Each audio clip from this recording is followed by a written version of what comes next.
इस वक्त दो चीजें हुई हैं। पहली तो ये कि गौतम गंभीर की घर वापसी हो गई, यानी कि वो एलएसजी को छोड़कर एक बार फिर से कोलकाता के रंग में रंगे हुए नजर आएंगे 23 नंबर की जर्सी में। अब मेंटोर के तौर पर कोलकाता के साथ गौतम गंभीर जुड़ जाएंगे 2024 आईपीएल के लिए। शाहरुख खान से मुलाकात होती है, उसके बाद अफवाहें उड़नी शुरू होती हैं, फिर बयान आते हैं और फिर कॉन्फर्मेशन आ जाती है कि भैया गौतम गंभीर अब एक बार फिर से घर वापसी करते हुए कोलकाता में आ गए हैं। 7 बार as the captain of KKR IPL खेले थे गौतम गंभीर। उसमें से 5 बार प्लेऑफ में क्वालिफाई किया था और 2 बार टाइटल भी जीते थे, 12 में और 14 में। और फिर आते हैं 18 के बाद मेंटोर के तौर पर एलएसजी टीम बनी लखनऊ सुपर जायंट्स। 2 आईपीएल खेले उसने अभी और दोनों के दोनों में प्लेऑफ में क्वालिफाई किया।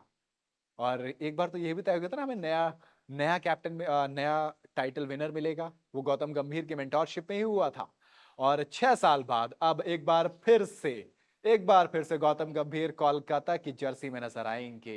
यानी कि वो कैप्टन जिसने केकेआर को केकेआर बनाया था, वो कैप्टन जिसने कोलकाता नाइट राइडर्स को आईपीएल का 2 बार टाइटल जिताया था, वो एक बार फिर से उसी भूख के साथ वापस आ रहा है। क्योंकि स्टेटमेंट्स आई हैं दो बंदों की, पहले स्टेटमेंट की बात करूंगा फिर तीसरे की बात करूंगा। पहले शाहरुख खान की बात करते हैं। शाहरुख खान ने कहा कि यार गौतम गंभीर हमेशा से हमारी फैमिली था। हाँ, हमने उसे बहुत ज्यादा मिस किया। और उसकी जो नेवर से डाई वाली स्पिरिट है, स्पोर्ट्समैनशिप है, वो कोलकाता टीम के अंदर मैजिक क्रिएट करती थी। और अब जब वो एक नए अवतार में आ रहे हैं, इनके मेंटोर के तौर पर आए, तो एक बार फिर से वही चीज हमें देखने को मिलेगी। अब ये तो शाहरुख खान ने कहा जब ये कंफर्म हो गया कि भाई वो आ रहे हैं केकेआर में। अब बताता हूं कि गौतम गंभीर ने क्या कहा। गौतम गंभीर ने कहा कि मैं सिर्फ केकेआर में वापस नहीं आ रहा हूं, बल्कि मैं उस शहर में वापस आ रहा हूं जिसे सिटी ऑफ जॉय कहा जाता है। मैं वापस आ गया हूं। मैं फिर से भूखा हूं। नंबर 23 मेरा है और हम ही केकेआर, यानी कि मैं भी केकेआर हूं। गौतम गंभीर की बात करूं तो भैया ऑनेस्टी, अकाउंटेबिलिटी, ट्रांसपेरेंसी, ये 3 शब्द उनके लिए काफी हैं। अब आपको याद होगा T20 world cup 2007, ODI world cup 2011, फिर उसके बाद कोलकाता नाइट राइडर 2011 में 11 करोड़ रुपए खर्च करके केकेआर ने इनको खरीदा था। वैसे तो दिल्ली कैपिटल्स, जो पहले दिल्ली डेयरडेविल्स हुआ करती थी, वहां से भी खेले थे।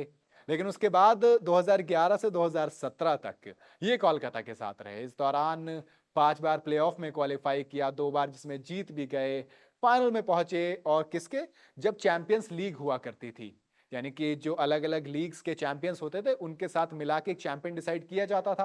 अब उसमें से 2014 में फाइनल में पहुंचाया था गौतम गंभीर की कप्तानी में।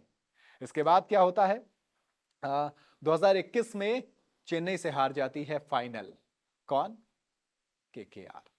अब आता हूं केकेआर की जर्नी पे। तो केकेआर का जो आईपीएल है वो बहुत खराब चल रहा है फिलहाल। तो 2021 में फाइनल में खेले थे लेकिन केकेआर से हार गए। तो उसके बाद तो 2022 और 23 में 7वें नंबर पर रहे।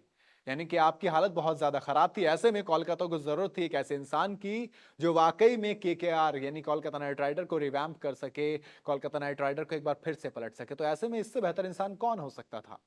गौतम गंभीर की शाहरुख खान के साथ मुलाकात होती है। अब शायद यही बात हुई होगी कि दोस्त बहुत बुरे हालात में हैं, प्लीज यार वापस आइए और इसे उस सिचुएशन में लेके जाइए जिसमें पहले थे। हमें सुनील नारायण ओपन करते हुए नजर आए थे, एंड्रे रसल हमने देखे थे। गौतम गंभीर ने पूरी तरह से केकेआर को बदला था। अब नीतीश राणा कैप्टन थे, उन्होंने उनका भी बयान आया। उन्होंने कहा कि यार मैं बच्चा था जिसने क्रिकेट देखना शुरू किया। मैंने कभी ये नहीं सोचा था कि मैं एक दिन ऐसे इंसान के साथ फील्ड शेयर करूंगा, ऐसे इंसान के साथ जर्सी शेयर करूंगा जो मेरा आइडियल था, गौतम गंभीर भाई। अब वो मेंटोर के तौर पर कोलकाता नाइट राइडर्स में जुड़ रहे हैं, तो ये ख्वाब से कम नहीं। उनकी लीडरशिप, इस सब उनकी जो टेक्निक है, वो सब कुछ हमें, उनकी जो गाइडेंस है, बहुत कुछ सिखाने वाली है। और एक इनक्रेडिबल जर्नी की शुरुआत अब होने वाली है। ऐसे में सवाल आता है कि क्या कोलकाता नाइट राइडर एक बार फिर से गौतम गंभीर के आने से उसी तरह से चमक पाएगी? क्या एक बार फिर से कह पाएंगे कोरबो लोरबो जीत बोरे? देखते हैं क्या होता है आईपीएल 2024 में। आपको क्या लगता है? आप अपनी राय मुझे कमेंट में जरूर बताइएगा। वीडियो अगर आपको पसंद आई हो तो इसे लाइक और शेयर जरूर करें। और अब तक अगर इसे सब्सक्राइब नहीं किया गया है चैनल को, तो करते हुए जाइए यार।